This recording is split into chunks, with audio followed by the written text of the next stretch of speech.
안녕하세요. 친절한 영양사입니다. 오늘 이 시간에는요, 예를 들어서, 제가 이제 만 50세가 됐거든요.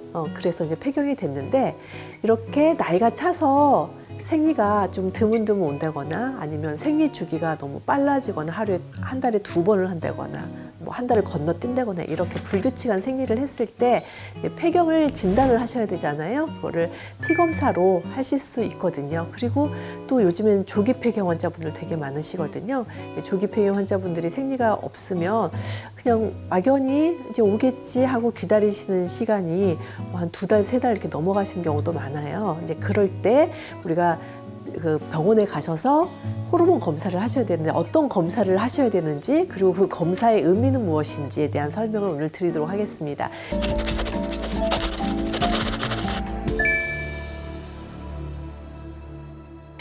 제가 한 1년 전쯤부터 이제 월경이 없어서 한 2달 정도는 기다려 봤어요.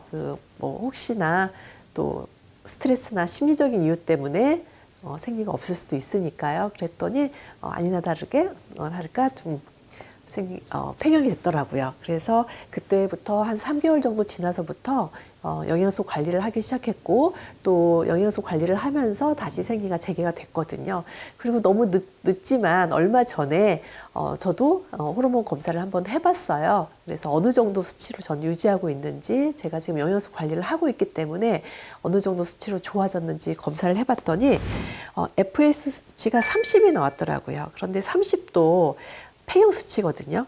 그런데 보통 제가 앞서서 조기 폐경 환자분들 사례를 많이 말씀을 드리면서 100 언저리, 100 넘어가시는 분들 되게 많았거든요. 시작은 한 25부터 시작을 해서 폐경되고 나서 100, 130, 140까지도 올라가는 수치가 FS 수치예요. 30 정도 됐다는 의미는 제가 수치가 더 많이 올라갔겠지만 이제 어느 정도 관리를 했기 때문에 그렇게 높이 올라가지 않고 이 언저리에서 지금 머무르고 있지 않나 싶습니다. 그리고 E2라고 하는 에스트라디올 수치인데요. 그게 70.2가 나왔어요. 보통 제가 조기 폐경 환자분들 그 검사 결과를 받아보면 5 이하가 되게 많아요. 그러니까 거의 에스트로겐이 발견되지 않은 상태, 이제 그런 상태가 많은데 저는 70 정도가 나왔는데 이것도 사실은 이제 부족한 수치긴 하죠. 조금 폐경 수치라고 봐줘야 됐지만 어느 정도 관리를 한 결과 이 정도 수치는 유지하고 있었다. 그러면 이 수치가 의미하는 게 무엇이냐? 제가 가장 중요하게 생각하는 수치가 FSH거든요. FSH는 어디에서 나오는 거냐면요. 뇌에서 나오는 거예요. 뇌에서. 그러니까 우리가 난소에서 난자를 성숙시키고 그때 필요한 호르몬이 에스트로겐이라는 호르몬인데 그 호르몬 분비가 원활하게 잘 될 때는 뇌에서 그렇게 신경을 쓸 필요가 없어요. 그러니까 뇌에서 FS 수치가 한 10 안팎으로 그 정도만 그 자극하는 그 호르몬인데 자극을 내려줘도 난소에서 원활하게 잘 만들어진다는 거예요.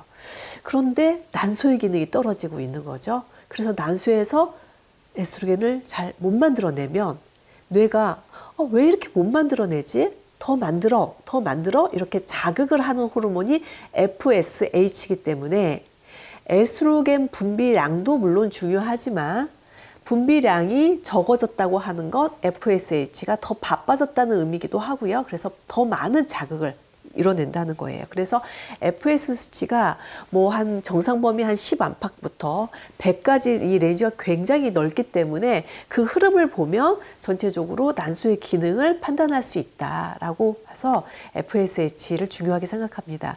물론 에스트로겐도 굉장히 중요하죠. 중요한데 에스트로겐은 우리가 뭐 배란기냐, 임신 중이냐, 그다음에 여폭이냐 이거에 따라서 수치가 막 바뀌어요. 그러니까 이것만 가지고 기준을 삼기가 어렵고 그래서 FS 수치가 굉장히 중요하다. 그걸로 지표로 삼는다라고 생각해서요.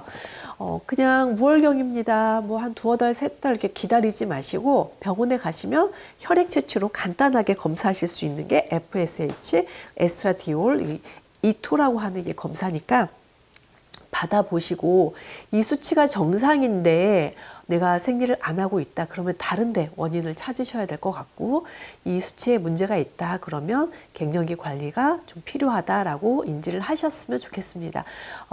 그리고 또 한 가지 검사가 있는데 AMH라는 검사가 있어요.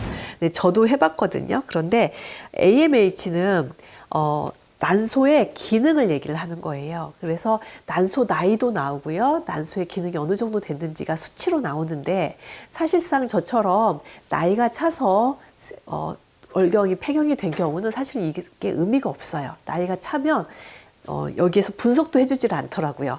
분석할 의미가 없다. 어차피 폐경될 나이였으니까 정상이다라고 해서 나오진 않는데, 그래서 병원에서 막 만류를 하더라고요. 할 필요 없다고. 근데 저는 이 검사지 한번 받아보고도 싶기도 했고요. 그래서 한번 해봤습니다.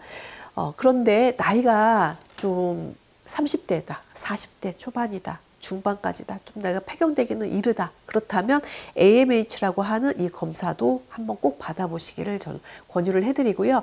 이건 보험이 안 돼요. 그래서 저도 한 10만 원 정도 들었거든요. 그런데 이제 어떤 환자분들은 9만 원 들었다는 분도 계시고, 그러니까 10만 원 안팎으로 할 수 있는 검사고요. 조금 비싼 검사죠.